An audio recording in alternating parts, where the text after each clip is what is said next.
Hello everybody, I am Dr. Punyadarshini Poonam Tripathi from Agricultural and Food Engineering Department, IIT Kharagpur. I will give an outline on the course Advances in Agricultural Engineering for annual refresher program in teaching. The course basically focuses on sustainable food and nutrition security, where there are 5 modules, and each module I am elaborating a bit. Module 1, it consists of upsurges in food processing, a clean energy approach, renewable energy, a fount for food processing, exploring solar energy for food processing and preservation. The second module includes performance and computational modeling of food dehydration systems, energy and exergy analysis of solar dryers, and multiphysics modeling of the drying process will be discussed in this module. Module 3 will encompass progressive advancements in food preservation technologies, contemporary technologies for thermal processing of foods, technological advancements in food freezing. Module 4, perpetuating the nutritional aspects of food with non-thermal technologies, a brief overview and its status around the globe, recent invents in non-thermal food processing. Module 5 will be a self-study course where alterations in quality characteristics of dehydrated food commodities, commercial thermal processing of foods, a focus in Indian scenario, effect of non-thermal processing on various quality traits of food will be discussed. The references in terms of book, publications and web references are presented here for module 1. Now, coming to module 1, that includes the upsurges in food processing with regard to clean energy approach. As all of us know that sufficient, safe and nutritious food is not only the basic necessity of life, but also the right of every individual living on this planet. According to a projection of Food and Agricultural Organization of the UN, about 149 million children are stunted and about 821.6 million people were suffering from chronic undernourishment. In order to combat this issue, the substantial growth in the agricultural sector is an effective strategy for eradicating hunger and achieving food security. However, this in turn depends on the distribution network starting from harvesting, post harvest processing stage, transportation and distribution stage till the food reaches the consumer. And energy is inevitable requirement in all stages of agri-food supply chain. The type of energy we use and the way we use is going to decide how we are going to achieve the sustainable food security goals in an environmentally sustainable manner. Food systems not only consume energy, but also produce energy. So, agri-food systems have a unique role to play in alleviating energy poverty also. Now, coming to the energy demand in the food processing sector, Indian food processing sector has emerged as a high growth and high profit sector due to its immense potential for value addition. And about 30% of global energy is consumed in the agricultural and food sector, and around 200 exajoule of energy per year is consumed by food sector alone. Most of the energy intensive processes in the food industry includes process heating, drying, cooling and refrigeration, mechanical motor driven systems and infrastructural facilities. Out of this process heating and cooling, they consume around 75% of the energy amongst all food processing operations. Then mechanical motor driven systems in terms of motors, fans, grinders and mixers, they consume around 12% of the energy, and infrastructural facilities, they also account for 8% of the total energy demand.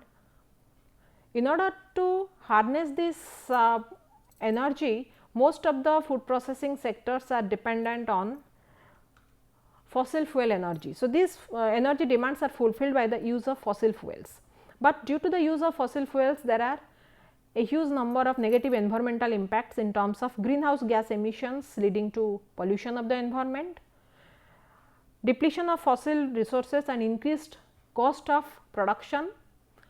This again leads to impact some harmful effects on grain productivity due to climate change.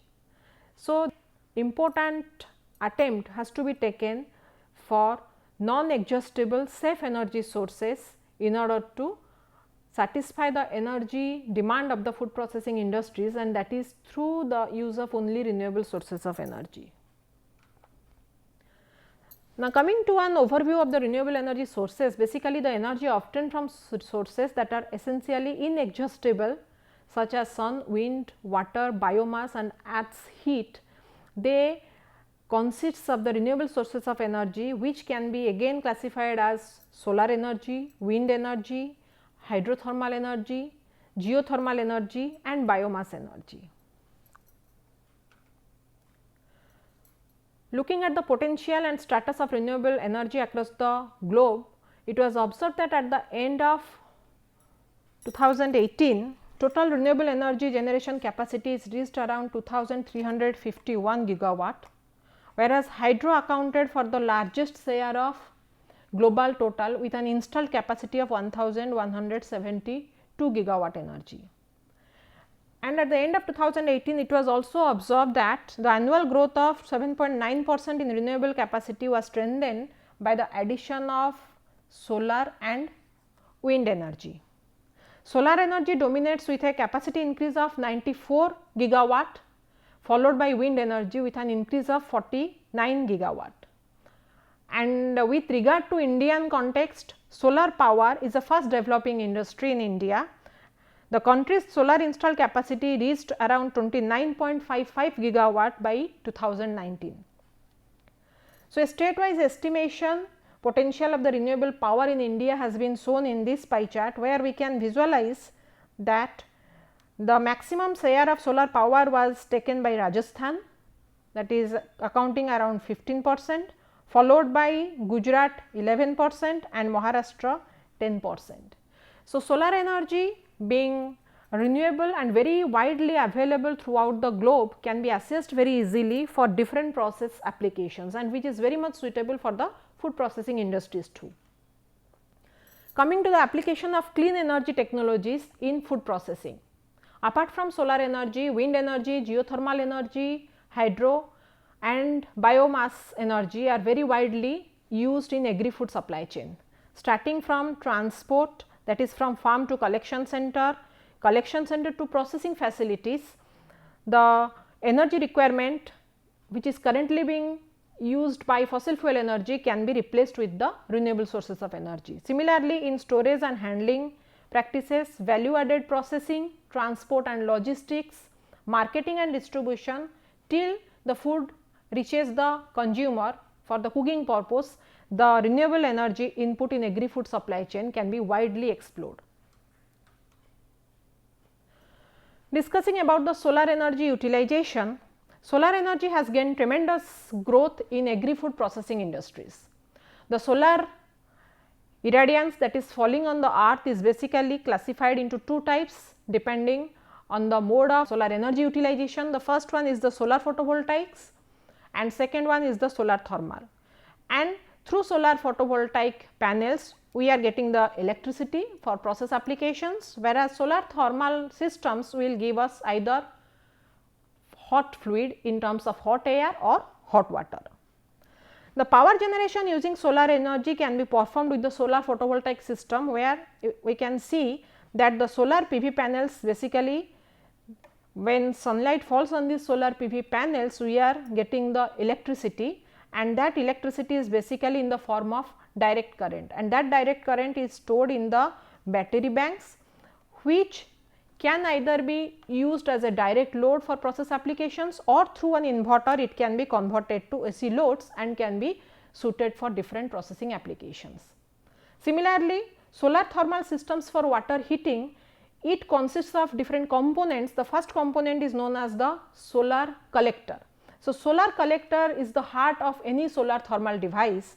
So, here the solar collector basically consists of these long pipes where fluid in the form of water is circulating throughout the solar collector, and this solar collector receives the solar energy, absorbs it, gets heated off, and the water that is circulating through the collector is again getting heated off, and that hot water is collected out from one other channel, and that is again stored in a hot water tank. So, the pump here is used for pumping the fluid into the inlet of the solar collector, and the hot water that we are getting from the outlet is collected in the hot water tank, and that hot water basically is used for different process applications. For example, hot water for equipment cleaning, washing, pasteurization, parboiling, preheating water and blanching purposes we can use the hot water, which can be harnessed directly by employing a solar thermal system.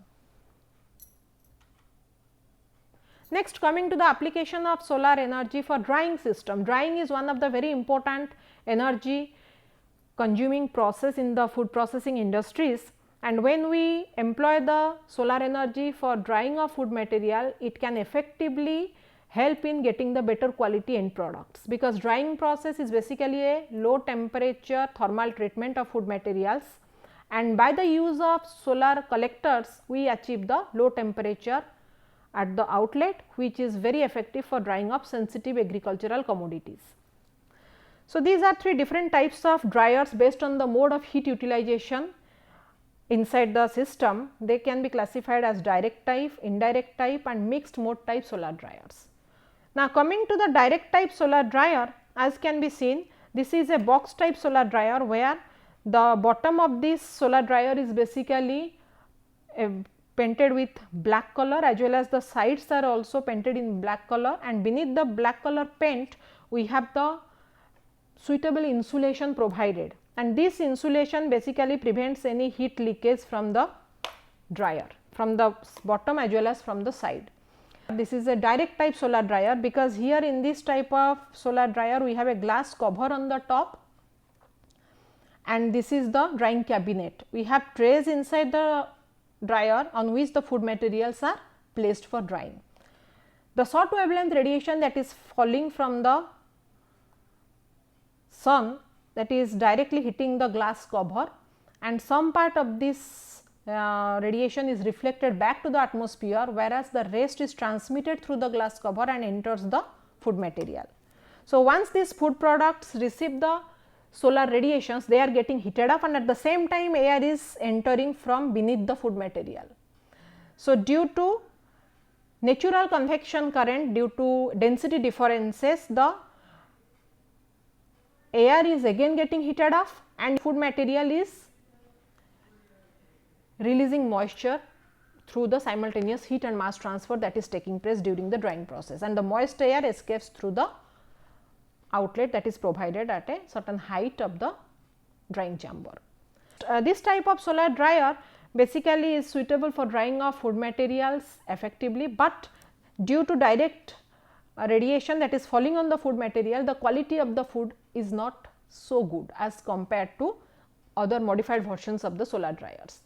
So, the modification of the direct type solar dryer is next is the indirect type solar dryer, as can be seen over here.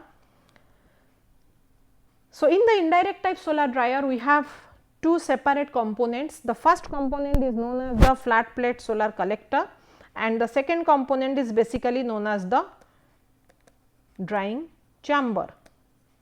So, the flat plate solar collector, as I have discussed, this is the heart of any solar drying system or any solar thermal system. So, that detail of this flat plate solar collector we will be discussing just afterwards. So, air again enters, there is a opening at the inlet of the collector and there is outlet from the collector. So, this ambient air, which is normally at a lower temperature, is entering the flat plate solar collector, and again after crossing the passage length of the collector, it is heated up and that hot air is entering the drying chamber, where the food materials are placed on the trays. This hot air is helpful in releasing the moisture from the food materials, and the moist air escapes through the outlet opening. So, this indirect solar dryer, one major designing criteria is that the top of the drying chamber is opaque in nature. That means direct solar radiation is not falling on the food materials. As a result, the quality of the food material in this type of dryer is much better as compared to direct type solar dryer. Next, coming to the mixed mode type solar dryer, it employs the technological interventions between the direct type as well as indirect type solar dryer, hence named as mixed mode type solar dryer. That means the drying chamber, top of the drying chamber is again covered with a glass cover and it solves the same purpose as that of the direct type solar dryer.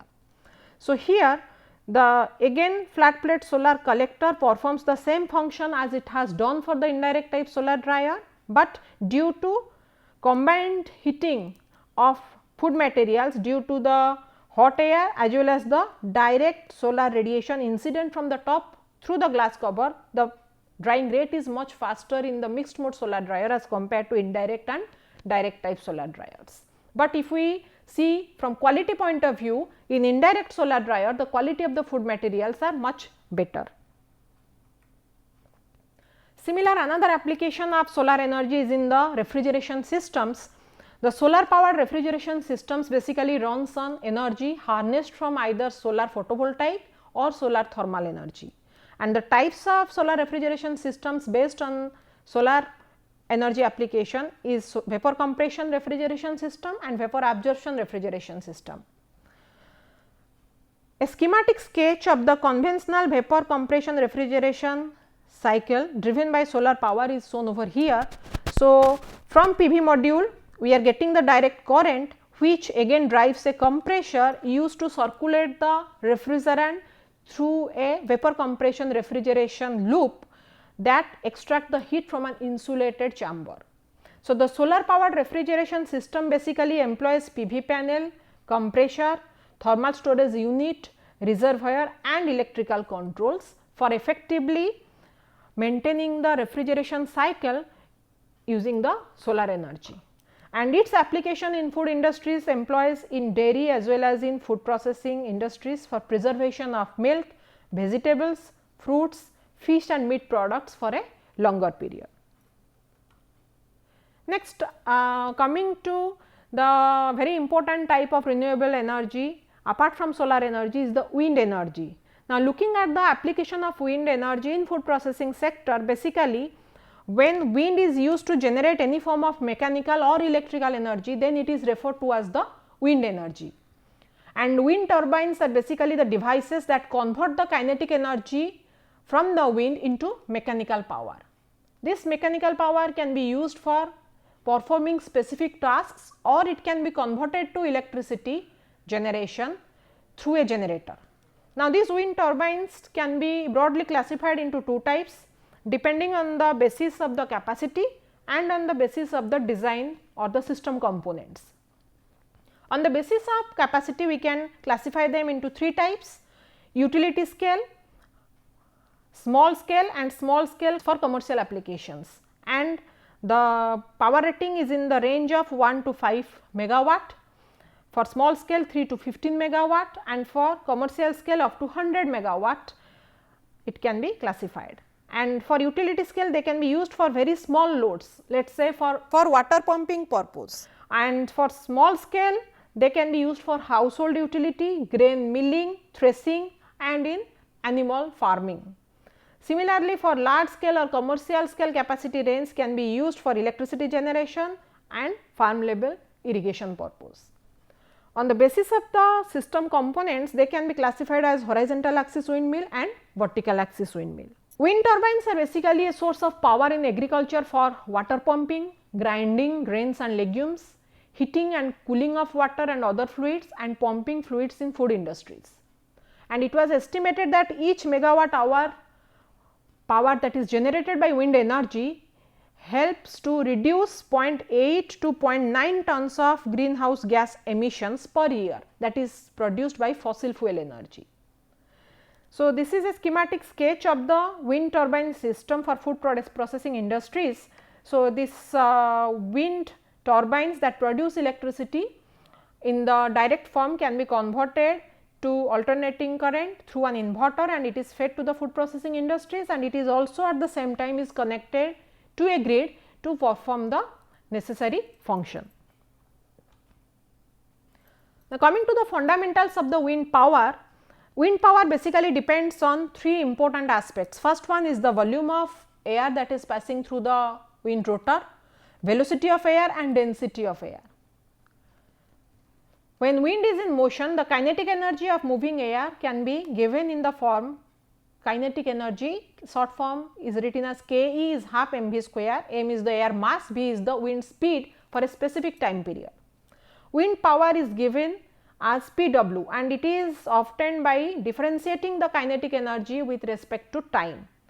Pw is half m dot into v square, where m dot represents the mass flow rate, which is density into the volume flux, the volume of air that is passing through a cross sectional area of the rotor blade, that is shown over here. This is the rotor through which wind is passing with certain velocity. This is the swept area of the wind turbine blades. So, we are getting this wind power in terms of half for mass flow rate. This I have put rho a v into v square, that is rho a v q. So, the available power in wind is designated as P t, which is half rho a v q. So, the turbine power output will be half rho a v q into Cp. Cp is a very important parameter that is designated as power coefficient. This is the actually captured mechanical power by turbine blades upon available power in the wind, and this ratio between Pt to Pw is normally standardized as 0.59. The another type of renewable energy which is also has very important application in food processing industries is geothermal energy. So, geothermal energy, as the name suggests, it makes use of high temperature thermal energy from earth's underground, stored in both rocks and trapped stream or hot water below the earth's surface. Geothermal energy is used to produce thermal and electrical energy and has direct application in heating, aquaculture and industrial processes. So, through geothermal energy, electricity generation can be possible very effectively, as can be seen. Hot water from the earth's underground can be directly piped through to the geothermal power plant, where the steam that is generated is used to run a turbine, which ultimately drives a generator for electricity generation. And once the water is getting cooled down, it is again returned back through the piping system to the underground, and again the process will be continued for different process applications. Similarly, geothermal energy can be integrated to an aquaculture for fish farming or algal production. So, here from the geothermal power plant, basically from geothermal well, the hot water is being processed to the geothermal power plant, from where through the heat exchanger the required temperature of the water has to be monitored, and at the same time cold water will be passed from a cold water tank, and both of them are mixed, so that the temperature of the mixture lies between 20 to 30 degrees centigrade inside the pond for the fish to grow effectively. Other applications of geothermal energy can be given in this chart. Basically, I will discuss about it, but before that, on the basis of temperature generation, the geothermal power plants can be classified into three types: low temperature geothermal power plants. They operate in the temperature range from 20 to 70 degrees centigrade.